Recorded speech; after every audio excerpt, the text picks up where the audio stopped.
안녕하세요. 사람과 사랑을 연결하고 싶은 명랑세린입니다. 여러분 잘 지내셨나요? 저는 조금 더웠습니다. 어제부터 비가 내리기 시작하면서 더위가 한풀 꺾인 느낌인데요. 여러분 계신 곳에서 시원하고 건강하시기를 바랍니다. 오늘 주제는 ESFP 유형과 ISFP 유형의 차이점에 대해서 알아보려고 하는데요. ESFP 유형분들 중에 내가 내향형은 아닐까? 또는 ISFP 유형분들 중에 내가 외향형은 아닐까? 라고 생각하시는 분들은 오늘 영상을 끝까지 봐주세요. 오늘 주제 선정은 뭉게구루님의 댓글을 통해서 하게 되었습니다. 먼저 외향형과 내향형의 가장 큰 차이점이 무엇인지 짚고 넘어가 보도록 하겠습니다. 외향형은 1차적으로 외부 세계를 지향합니다. 쉽게 말하면 자신의 에너지를 외부에 있는 사람이나 사물에게 집중하는 경향이 있습니다. 반면에 내향형은 1차적으로 내부 세계를 지향합니다. 다시 말하면 자신의 에너지를 개념이나 생각, 내적인 경험에 집중하는 경향이 있다고 해요. 여러분, 제가 16가지 유형에 대해서 여러분들께 이야기하면서 MBTI에서 중요한 개념을 살짝 언급했었는데요. 바로 심리 기능이라는 것이었습니다. 기억나시나요? 인식 기능과 판단 기능을 합쳐서 심리 기능이라고 하는데, 이 녀석들이 위계 질서를 가지고 있기 때문에 ESFP와 ISFP도 어떤 차이점을 나타내게 되거든요. ESFP와 ISFP가 비스무리한 것 같으면서도 다른 이유는 바로 주기능, 부기능, 3차 기능, 열등 기능의 순서가 서로 다르기 때문입니다. 제가 영상 윗부분에 ESFP와 ISFP의 주기능, 부기능, 3차 기능, 열등 기능을 표시해놨으니 여러분들이 이야기를 들으시면서 헷갈리실 때마다 한 번씩 확인하시면 좋을 것 같아요. 그러면 본격적으로 이들의 차이점이 어디로부터 나오는지, 그리고 나타나는 현상은 어떤지 알아보도록 하겠습니다. ESFP 유형 같은 경우에 자신의 주기능인 외향적 감각을 사람과의 교류가 주는 자극을 즐기며 다양한 감각적 경험을 받아들이는데 사용한다고 합니다. 반면에 ISFP는 주기능인 내향적 감정을 사람과 자연을 존중하는 데 사용하고 강한 내적 가치를 지니는 데 사용한다고 하고요. 그래서 사실 주기능만 보면 ESFP는 ESTP와 비슷한 면을 보이고 ISFP는 INFP와 비슷한 면을 보일 수 있습니다. ESFP의 부기능은 내향적 감정인데, 이 부기능을 통해서 ESFP는 사람들의 요구에 맞추어 우선순위를 결정하는 경향이 있다고 합니다. 반면에 ISFP는 ESFP가 주기능으로 사용하는 외향적 감각을 부기능으로 사용하는데, 이를 통해 자기 주변 세계에 있는 사람들의 즉각적인 요구에 중점을 둔다고 합니다. 이번에는 좀 더 쉽게 ESFP와 ISFP가 자신들의 주기능과 부기능을 어떻게 활용하는지 그 특징들을 간략하게 이야기해 드리도록 하겠습니다. 먼저 ESFP 유형인데요. 이들이 사용하는 주기능인 외향적 감각은 이들이 주위 사람들을 위해서 자극적이고 재미있는 활동들을 만들게 하고 사람들이 한 팀으로 일하도록 활력을 주고 열정을 가지고 행동에 뛰어들게 만드는 능력이 있다고 합니다. 부기능인 내향적 감정은 이 ESFP 유형분들이 타인의 요구에 반응하면서 의사결정을 하도록 유도하고 타인들과 상호작용을 할 때 따뜻하고 배려하는 태도를 취하게 한다고 합니다.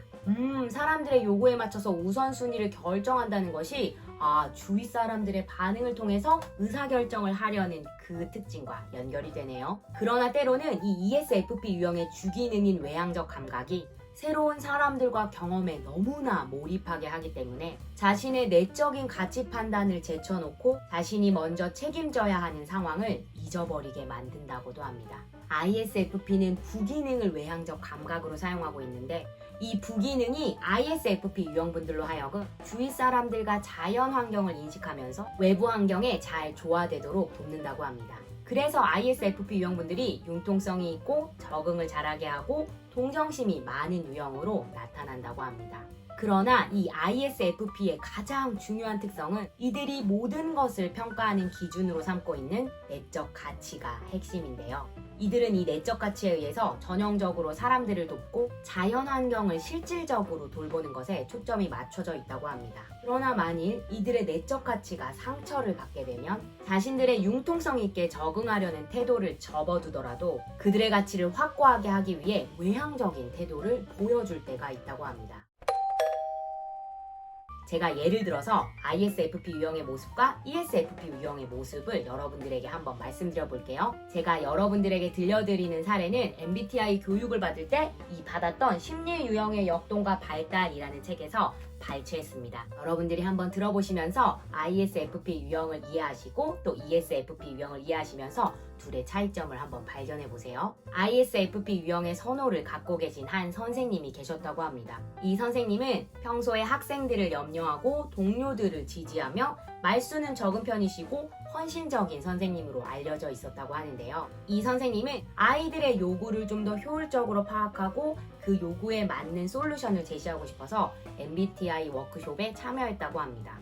MBTI 워크숍의 오전 과정이 진행되는 동안은 이 선생님이 너무나 조용히 계셨기 때문에 많은 참가자들과 진행자조차 이 선생님이 계신지 안 계신지는 잘 인식하지 못했다고 합니다. 그런데 오후 과정이 진행될 때 다른 학교에서 온 어떤 선생님께서 MBTI를 잘못 사용하고 있는 사례를 발표하고 있었다고 합니다. 다른 선생님께서 이 MBTI 교육을 받은 다음에 학교에 가서 아이들을 유형별로 나누고 새로운 고정관념을 가지고 아이들을 대했다는 잘못된 사례를 발표하셨다고 하는데요. 그러니까 이때 이 ISFP 유형 선생님이 갑자기 단호하고 강인한 모습을 드러내면서 발표를 하셨다고 해요. 자리에서 일어나셔서 강한 어조로 이렇게 말씀을 하셨다고 하는데요. 그런 식으로 아이들에 대해서 고정관념을 갖는 일은 있을 수 없습니다. 있어서도 안 되고요. 그런 선생님이 교직에 있다니요. 이런 사람들을 교육부에 보고해서 교직을 떠나게 하는 것이 우리의 임무입니다. 라고 말씀하셨다고 합니다. 이 사례에서 중요한 포인트는 ISFP 유형분들이 평소에는 동정심이 많고 협조적이고 태평하고 수능적이며 친절해 보일 수 있는데요. 자신이 생각하는 중요한 가치나 신념에 도전을 받거나 그 신념이 침범당하면 자신의 평소 성격과는 다르게 과격한 태도로 자신의 주기능인 내향적 감정을 외향적으로 표현할 수 있다는 겁니다. 그래서 내향적인 분이 가끔 나도 외향적일 때가 있는데 라는 이야기를 할 수 있을 것 같아요.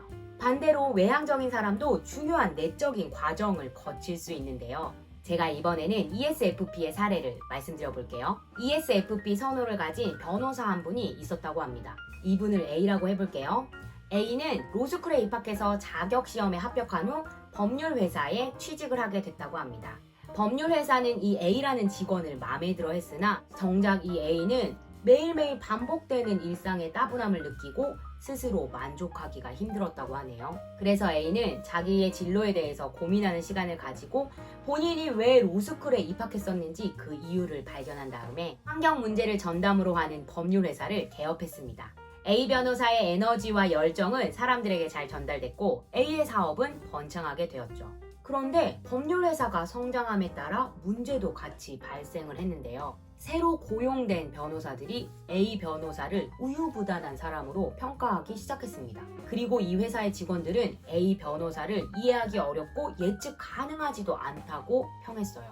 내분이 일어나고 회사 내에는 불신이 생기기 시작했습니다. 그런데 신기하게도 A 변호사와 측근인 창립 멤버 2명과 비서는 더욱더 성실하게 일했고 A 변호사를 신뢰했으며 회사에서 무슨 일이 일어나는지는 좀 둔감하게 반응했다고 하네요. A 변호사 ESFP의 주기능은 부기능인 내향적 감정의 보조를 받고 있는 외향적 감각이었죠. A 변호사는 자신과 가까운 사람들에게만 자신의 신념과 가치, 비전을 공유하면서 살아가고 있었던 겁니다.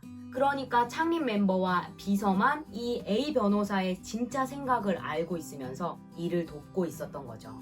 반면에 새로 들어온 직원들은 이 A 변호사의 외향적 감각만 볼 수 있었는데요. 이는 모든 사람들의 의견을 받아들이고 새로운 정보가 들어오면 의사결정과 접근 방식을 손쉽게 바꾸는 태도로 비춰지게 되었다고 합니다. A 변호사는 이 직원들이 바라는 원칙이 있고 확고하며 결단력 있는 지도자로는 보이지 않았던 겁니다. 외향형임에도 불구하고 내향적인 모습을 가지고 있네요. 그래서 ESFP 유형분들이 내가 내향형인가? 라는 의심을 가질 수도 있는 겁니다. 이 사례도 실제로 MBTI 워크숍을 경험한 법률사무소 이야기인 것 같은데요.